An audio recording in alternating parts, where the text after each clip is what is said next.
पाकिस्तान में क्या सर कभी आईएमएफ का प्रोग्राम बंद हो सकता है? 22 प्रोग्राम लिए हैं।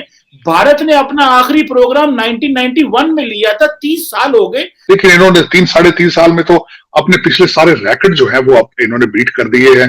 पिछले 70 साल में इतने कर्जे नहीं थे जो 3.5 साल में लिए हैं। कि Indian prime minister Narendra Modi जा रहे हैं अबू धाबी और ये उनका पिछले 6 साल में चौथा विजिट है। सो आप इमेजिन कर सकें हर 1.5 साल बाद वो विजिट कर रहे हैं। इस वक्त आपको पता है चाइना की आपके साथ रिलेशनशिप ठीक नहीं है, क्योंकि वो आपसे पैसे मांग रहे हैं मिलियंस के हिसाब से। आई बिलीव $76 मिलियन वो मांग रहे हैं जो उनके 10 बंदे मरे थे। आज भी मिडिल ईस्टर्न ममालिक जो हैं, सऊदी अरब और यूएई पाकिस्तान की बड़ी मदद करते हैं, हमारी साथ देते हैं, पर ये कब तक कटोरा लेके घूमते रहेंगे? अभी तो हमारे नेशनल सिक्योरिटी एडवाइजर ने तारड़ साहब कह दिया है कि जो मांगने वाले होते हैं उनको कोई नहीं देता। कि हमारी टोटल फॉरेन पॉलिसी इस वक्त खैरात पे चल रही है, क्योंकि उसकी वजह ये जो पैसा देता है हम कहते हैं जी हमारे इनके साथ बहुत पुरानी रिलेशनशिप है। सऊदी अरेबिया आपसे पैसे वापस मांग ले तो आप उनके खिलाफ हैं। किसी ऐसे मुल्क में भी जाने की कोशिश करें जहां आप पैसे मांगने ना जाए। ये जो सर्बिया में और अर्जेंटीना में जो पाकिस्तान की एम्बेसियों के सोशल मीडिया अकाउंट्स हैक हुए हैं और वहां पे इमरान खान साहब के खिलाफ बातें हुई कि हमारी तनख्वाहें में नहीं मिली, ये नहीं मिला, हमारे बच्चे, ये सिर्फ पाकिस्तानी एम्बेसियों के अकाउंट क्यों हैक हो रहे हैं? बांग्लादेशियों के क्यों नहीं हैक हो रहे? इंडिया की एम्बेसियों के क्यों नहीं हैक हो रहे? तो या तो अगर हैक हुए हो तो किसी ने कोई गलत बात की हो, जो बातें हैं वो दोनों सच्ची थी।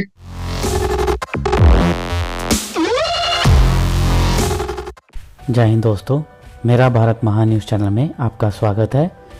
वीडियो शुरू करने से पहले आप सभी से रिक्वेस्ट है कि चैनल को सब्सक्राइब करके बेल नोटिफिकेशन के बटन को ज़रूर दबाएं। वीडियो को लाइक कीजिए और अपनी राय भी इस बारे में कमेंट कर हमें ज़रूर बताइए। तो आइए शुरू करते हैं वीडियो। जय हिंद, जय भारत। मुल्की सूरत हाल है, जो कर्जे हैं वो पिछले 5 महीनों में $6 अरब के करीब, $5 अरब के करीब इन्होंने हुकूमत ने ले लिए हैं। और दूसरा, नरेंद्र मोदी साहब जो हैं वो यूएई जा रहे हैं और 30 साल बाद इतना स्ट्रॉन्ग रिवाइवल इंडिया ने किया है मिडिल ईस्टर्न कंट्रीज में, पर्टिकुलरली यूएई में। बात है मिनी बजट की। ये पाकिस्तान में क्या सर कभी आईएमएफ का प्रोग्राम बंद हो सकता है? 22 प्रोग्राम लिए हैं। भारत ने अपना आखिरी प्रोग्राम 1991 में लिया था, 30 साल हो गए। हम क्यों इस प्रोग्राम से आईएमएफ के बाहर नहीं आ पा रहे सर? लेकिन इन्होंने 3-3.5 साल में तो अपने पिछले सारे रैकेट जो है वो इन्होंने बीट कर दिए हैं। पिछले 70 साल में इतने कर्जे नहीं थे जो 3.5 साल में लिए हैं। और खास अब अगर आप अपनी अकाउंटेबिलिटी नहीं कर पाए तो ये पैसे लेना जो है बहुत बड़ा रिस्क होगा। Unfortunately mini budget doesn't mean anything. ये एक डॉक्यूमेंट्री प्रोसेस है। बजट आईएमएफ को खुश करने के लिए पैसे लिए जाएंगे और उन पैसों का मैं आज तक जो पिछले कर्जे हैं, जो मैं एक क्वेश्चन मार्क है यहाँ पे, चीमा साहब, जो आज तक जो कर्जे पिछले लिए गए हैं उनसे कोई स्कूल बने हैं, उनसे कोई हॉस्पिटल्स बने हैं, उनसे कोई सड़कें बनाई? सड़कें तो आप जाके आपका मोटरवे तो कोरिया ने बना के दिया था, वो आपके तो पाकिस्तानी रुपयों का बना ही नहीं था। दूसरे अभी जो सड़कें बना रहा है वो चाइना बना रहा है। मेरी मजबूरी बन गया है क्योंकि मैं देखता हूं कि बांग्लादेश किस तरीके से आगे जा रहा है, इंडिया किस तरीके से आगे जा रहा है। जिस तरह आपने पहले ओपनिंग में कहा कि मोदी साहब दुबई जा रहे हैं और जिस तरीके से उनके रवाबत दुनिया में बढ़ रहे हैं, क्वाड पे क्वाड वो बना रहे हैं, जिस तरीके से वो, और आपकी फॉरेन पॉलिसी सिर्फ आपके पाकिस्तानी अगर फॉरेन रिलेशनशिप या आपकी पॉलिसी के बारे में बात की जाए तो आपके रिलेशनशिप सिर्फ डॉलर बेस है।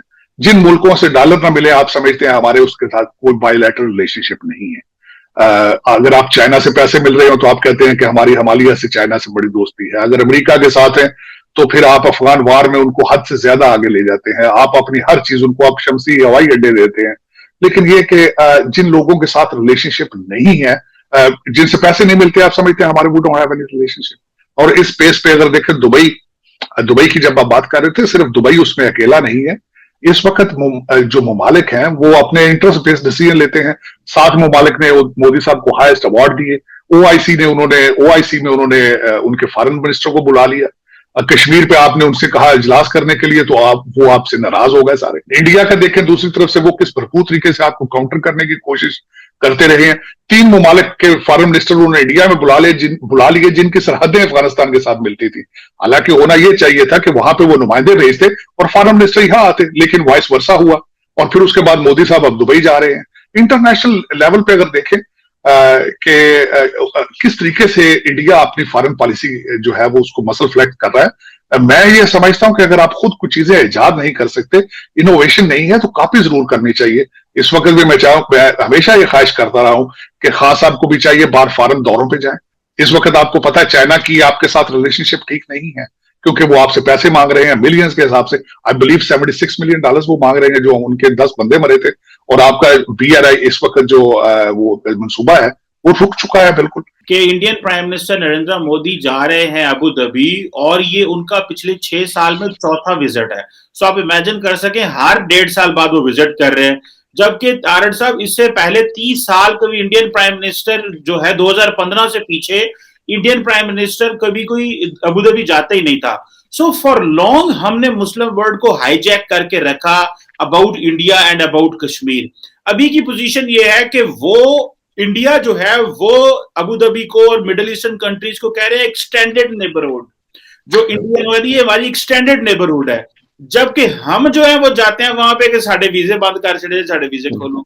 सो देयर इज डिफरेंस। सो हमें क्या करना होगा कि हमें जो मिडिल ईस्टर्न जो हमारे भाई हैं, देखें आज भी मिडिल ईस्टर्न ममालिक जो हैं सऊदी अरब और UAE पाकिस्तान की बड़ी मदद करते हैं। गो के हमारी कमजोरियां, लेकिन वो पाकिस्तान के साथ खड़े होते हैं जब हम उन्हें कहते हैं, हमारी साथ देते हैं। पर ये कब तक कटोरा लेके घूमते रहेंगे? अभी तो हमारे नेशनल सिक्योरिटी एडवाइजर ने तारड़ साहब कह दिया है कि जो मांगने वाले होते हैं उनको कोई नहीं देता, कि हमने जो मुस्लिम ममालिक को रोक के रखा, आज वो मुस्लिम ममालिक जो है वो इंडिया के साथ चले गए, बल्कि कश्मीर में तो दुबई की गवर्नमेंट इन्वेस्टमेंट कर रही है। ये सिर्फ अबू धाबी वाली बात नहीं है चीमा साहब, पाकिस्तान को अपनी फॉरेन पॉलिसी को रिविजिट करना पड़ेगा और डॉलर बेस्ड या फाइनेंशियल बेसिस से हटके फॉरेन पॉलिसी बनाना होगी। उसकी वजह यह है, जिस तरह मैंने आपको अर्ज की अभी, कि हमारी टोटल फॉरेन पॉलिसी इस वक्त खैरात पे चल रही है, क्योंकि उसकी वजह ये जो पैसा देता है हम कहते हैं जी हमारे इनके साथ बहुत पुरानी रिलेशनशिप है। सऊदी अरेबिया आपसे पैसे वापस मांग ले तो आप उनके खिलाफ हैं, अगर सऊदी अरेबिया आपको उसमें से पैसे कुछ दे दे तो आप कहते हैं जी हमारे ये फरमा रवा है। तो ये खुदा रही इन चीजों से निकलें और अपनी फॉरेन पॉलिसी जो है किसी ऐसे मुल्क में भी जाने की कोशिश करें जहां पैसे मांगने ना जाए। खान साहब ने, मैं समझता हूं, बहुत बड़ी स्पीच में एडमिट किया है कि आपकी फॉरेन पॉलिसी इस वक्त खतरे में है आपके इकोनॉमिक क्राइसिस की वजह से।